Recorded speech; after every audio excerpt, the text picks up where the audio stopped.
दोस्तों, आज हम जिस फिल्म की कहानी लेकर आए हैं, वो हाल ही में रिलीज हुई है और एक सच्ची घटना पर आधारित है। तो बिना देर किए कहानी शुरू करते हैं। कहानी की शुरुआत होती है सन 1985 से, जहां शाजिया बानो इंटरव्यू में बताती हैं कि वे लड़ाई करना नहीं जानती थीं, बल्कि अपने पति अब्बासी से बहुत प्यार करती थीं।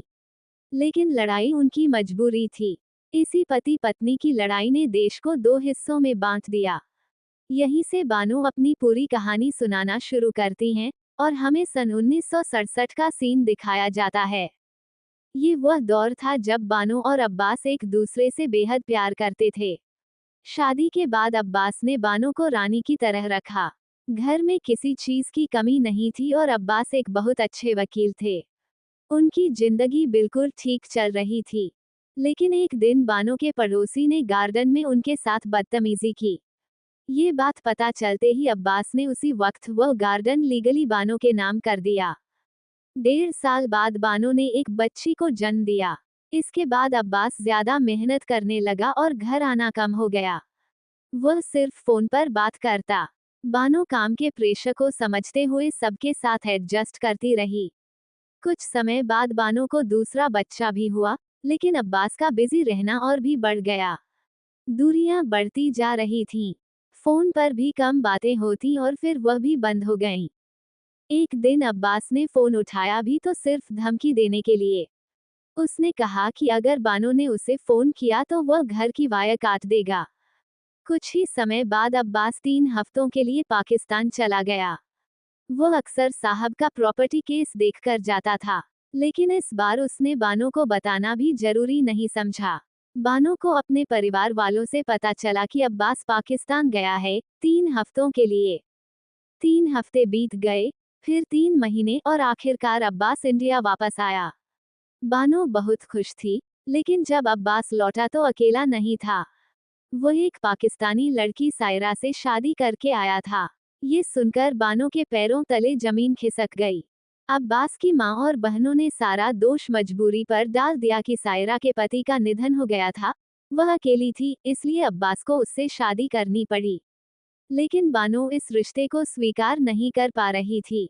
पहले ही अब्बास उससे दूर हो चुका था और अब उसे अपने पति को किसी और के साथ शेयर करना पड़ रहा था।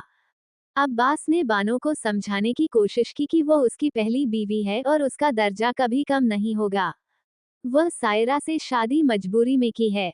ये सुनकर बानो थोड़ी शांत होती है और सायरा को बगीचे वाले घर में रहने की जगह दी जाती है। धीरे धीरे बानो देखती है कि सायरा हर काम में उसकी जगह ले रही है। वह बानो से बेहद प्यार से बात करती, लेकिन कभी कभी बातों में कड़वाहट भी झलक जाती।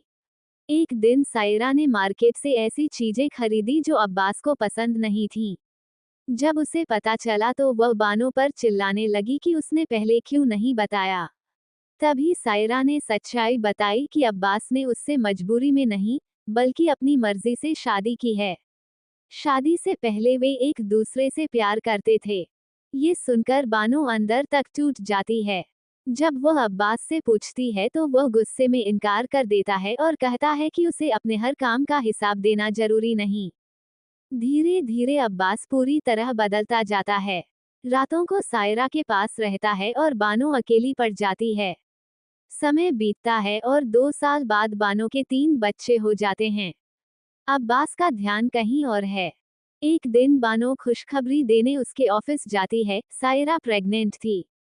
उसी दिन उनकी एनिवर्सरी भी थी, लेकिन अब्बास ने उसे बाहर जाने से मना कर दिया।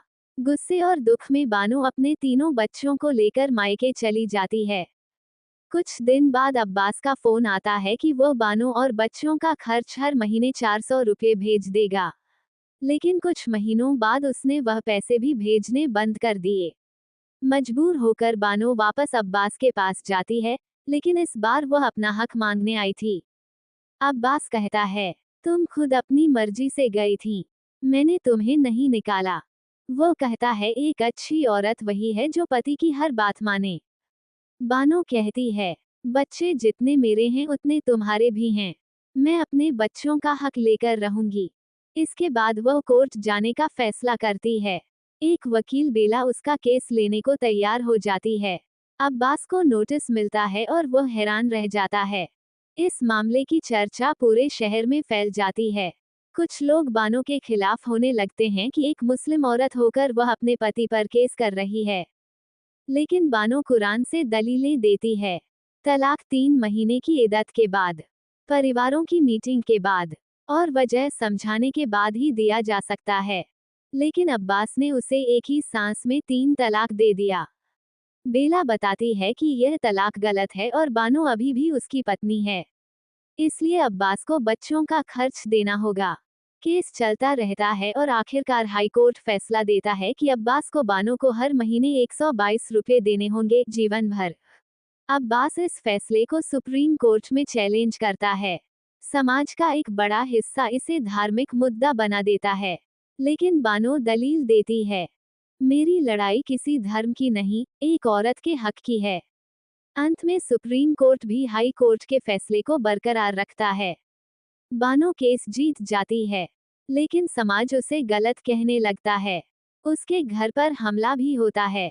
मजबूर होकर वह अपने बच्चों को लेकर उस प्रॉपर्टी में रहने चली जाती है जो अब्बास ने खुद उसके नाम की थी। सालों बाद ये केस भारत के सबसे चर्चित मामलों में से एक बना, शाह बानो केस।